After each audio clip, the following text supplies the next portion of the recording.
ఎలా ఉన్నారు? అవునండి సార్. అంటే బయటకు వచ్చిన తర్వాత ప్రెస్ మీట్లో కొంచెం గట్టిగా మాట్లాడుతున్నట్టున్నారు హౌస్లో కంటే. అంటే ఏం లేదు, కాన్ఫిడెన్స్ వచ్చిందా హౌస్లోకి వెళ్ళి వచ్చిన తర్వాత ఇంకొంచెం? లేదండి. సుమన్ శెట్టి ఎప్పుడు కాన్ఫిడెంట్గానే మాట్లాడతాడు, కాన్ఫిడెంట్గా ఉంటాడు ఎప్పుడూను. అంటే అక్కడ తక్కువ మంది ఉన్నారు, ఇక్కడ ఎక్కువ పీపుల్ ఉన్నారు కాబట్టి కొంచెం గట్టిగా మాట్లాడుతున్నాను. ఏమైనా ఇబ్బందిగా ఫీల్ అయ్యారా హౌస్లో కొంచెం మింగిల్ అవ్వడానికి, వాళ్ళతో కలవడానికి? అదేమీ లేదండి. అంటే కొంచెం ఫస్ట్ ఒక 1 వీక్ కొంచెం అంత కొత్తగా ఉంది వల్ల అలాగా. సెకండ్ వీక్ నుంచి మళ్ళీ సుమన్ శెట్టి ప్రపంచం అయిపోయాడు కదండి.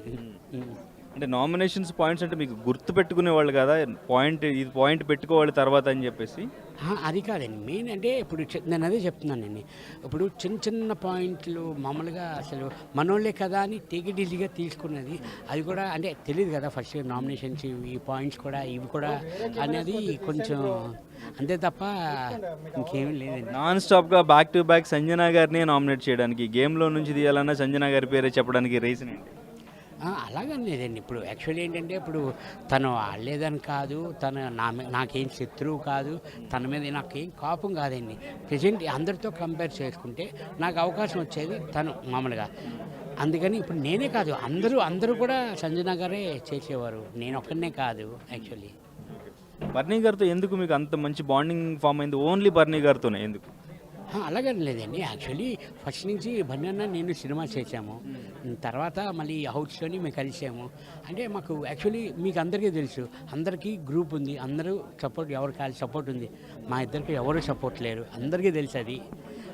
నాకు అతనికి నేను, మీ ఇద్దరు తప్ప ఇంకేమీ లేదు.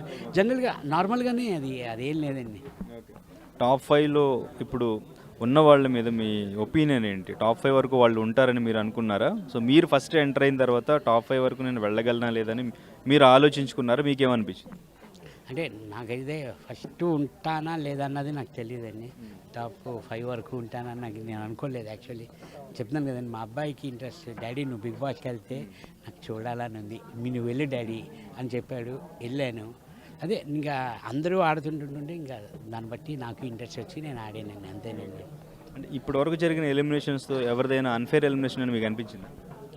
లేదండి, నాకు అది ఏం లేదు, అన్ఫేర్ అన్నది లేదు. యాక్చువల్లీ ఓటింగ్ వైజ్ వెళ్తున్నారు కాబట్టి ఇంకా అన్ఫేర్ ఏముంటుందండి ఇందులో. టాస్క్లు ఏమైనా మీకు అంటే ఫిజికల్గా వాళ్ళు ఫిట్ ఉన్నారు మీకంటే, సో టాస్క్లు ఇలా పెట్టి గెలవడం అనేది కరెక్ట్ కాదేమో, ఇది అన్ఫైర్ ఏమో అని ఏమైనా అనిపించిందా మీకు? టాస్క్లు ఎందుకంటే ఫిజికల్ ఫిట్ ఉన్న వాళ్ళు డెఫినెట్గా బాగా ఆడతారు, లేడీస్ కంటే కూడా బాయ్స్ ఇంకొంచెం గట్టిగా ఆడతారు, అదేమైనా అన్ఫైర్ అనిపించింది?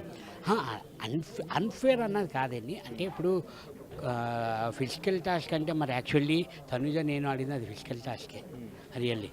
నేను ఆడాను, విన్ అయ్యాను. అలా కొన్ని టఫ్ ఉంటాయి, కొన్ని ఆడగలుగుతాము, కొన్ని ఆడలేమండి.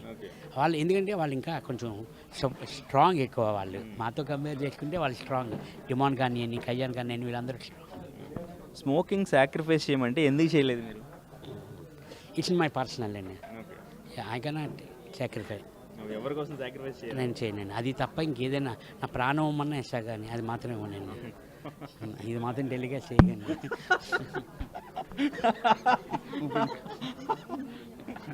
ఓకే ఓకే నా దగ్గర ఇప్పుడు ఆడుకుంటే ఓకే. వచ్చేటప్పుడు మీరు కళ్యాణ్ని కప్పు కొట్టాలని చెప్పారు, మీరు ఇక్కడేమో మీరు డిప్లొమాటిక్గా చెప్తున్నారు కళ్యాణ్ కప్పు కొట్టాలి అని చెప్పారు స్టేజ్ మీద. నేను డిమాండ్కి చెప్పాను, ఇమ్ము గుర్తుంది కదా, ఇమ్ముకి ఏం చెప్పాను, లోపల హగ్ చేసుకున్నప్పుడు నేను ఎలిమినేషన్ అయిన తర్వాత ఇమ్ముకు హగ్ చేసుకుంటూ ఇమ్ము కొట్టాలి, ఎందుకంటే ఇమ్ము గోల్ అదేనండి, కప్పు కొట్టాలి అని చెప్పి నేను అందరికీ చెప్పాను. నేను ఆఖరికి మా సిస్టర్ కూడా చెప్పాను, సంజన గారికి, సిస్టర్ దొంగతనాలు మాన్యని మీరు కమాన్ మీరు కొట్టాలి, కప్పు కొట్టాలని అందరికీ చెప్పాను నేను. సో విన్నర్గా ఎవరుంటే బాగుంటుంది? ఎవరు ఫెయిర్ విన్నర్ క్యాండిడేట్ అంటే వర్త్ అంటే ఎవరు? మీరు ఎవరు అనుకుంటున్నారు సార్? నన్ను అడుగుతారా? ఇప్పుడు బయట ఉన్న ఓటింగ్ ప్రకారం కళ్యాణ్, తనుజ వీళ్ళిద్దరి పేర్లే వినిపిస్తున్నాయి. సో మీకు బయటకు వచ్చిన తర్వాత కూడా చూసే ఉంటారు మీరు, సో వాళ్ళిద్దరిలోనే విన్నర్ ఉంటారు అంటున్నారు. సో వాళ్ళిద్దరే వర్త్ అంటారు. నేను అదే అనుకుంటున్నాను సార్, నిజంగా అదే అనుకుంటున్నాను. ఓకే. సో ఎలా ఉందా వాళ్ళ బాండింగ్స్ కానీ గేమ్ కానీ? ఇప్పుడు టాప్ 5లో ఉన్న వాళ్ళ మీద 1 వర్డ్ చెప్పండి ఒక్కొక్కరి గురించి. తనుజ గురించి ఒపీనియన్ ఏంటి సార్? ఇప్పుడు ఒక్కొక్కరు కాదు, ఇప్పుడు అందరూ ఎఫర్ట్ బాగా పెడుతున్నారు, అందుకే ఇక్కడ వరకు ఉన్నారు, టాప్ 5 వరకు ఉన్నారు. అంటే ఒక్కొక్క పర్సన్ గురించి 1 వర్డ్లో చెప్పాలంటే ఏం చెప్తారు? తనుజ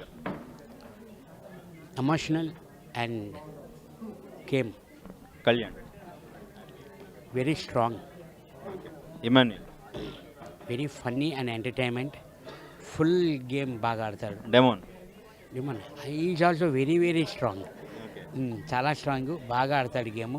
ఈ లాస్ట్ 2 వీక్స్ నుంచి కూడా చూస్తున్నాను, బాగా ఫన్నీ మూమెంట్స్ కూడా బాగా కనబడుతున్నాయి, డ్యాన్సులు బాగా వేస్తున్నాడు, అన్నీ బాగుందండి.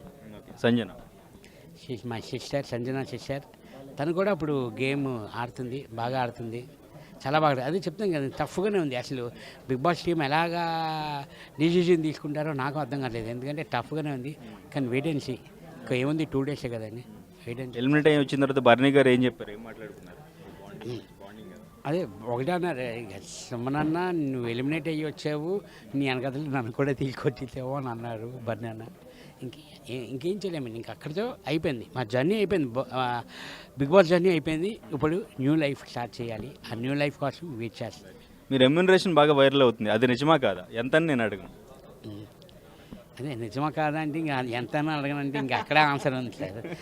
అలాగని కాదు, కానీ నేను అగ్రిమెంట్ ఉంది కాబట్టి నేను అవన్నీ చెప్పలేను సార్. అవన్నీ ఏదో చోటా డాన్గా ఒక ప్రోమో చూసాను, ఏంటి సార్? అది నువ్వే కావాలి అని చెప్పి మా టీవీది సీరియల్ సార్, అది దానికి ప్రమోషన్ యాడ్ చేశాను. సో ఈ BB9 తర్వాత మీ లైఫ్ ఇంకొంచెం చేంజ్ అవుతుంది అనుకుంటున్నారా? చేంజ్ అవుతుందా సార్? 100% అనుకుంటున్నాను. ఇంకా మంచి అవకాశాలు, ఇంకా మంచి సినిమాలు వస్తాయని 100% అనుకుంటున్నాను సార్. సో లోపల ఎన్ని గొడవలు జరిగినా కానీ మళ్ళీ మీరు అందరూ కూడా లైవ్లో అందరూ హ్యాపీగా మాట్లాడుకుంటున్నారు, బాండింగ్ కంటిన్యూ చేస్తున్నారు. సో ఇట్లాగే బాండింగ్ కంటిన్యూ చేయాలి, మీరు అందరూ కలిసి మళ్ళీ ఏదైనా ఎంటర్టైన్మెంట్ ప్రోగ్రాంలో కనిపించాలని కోరుకుంటున్నాం. సో మా కోసం మంచిగా అన్ని సినిమాలు చేస్తూ ఉండండి, మంచి క్యారెక్టర్లు చేయండి. లాస్ట్గా ఒక్క డైలాగ్ చెప్తారా? బృందావన్ కాలనీ డైలాగు, ఓరే నీచుడా నికృష్టుడా. చిచ్చి, నేను చూస్తుంటే మా తమ్ముళ్ళలో ఉన్నాడు, ఎలా తిట్టమంటారు, నీచుడా నికృష్టుడా, ఎలా తిట్టుకున్నారు.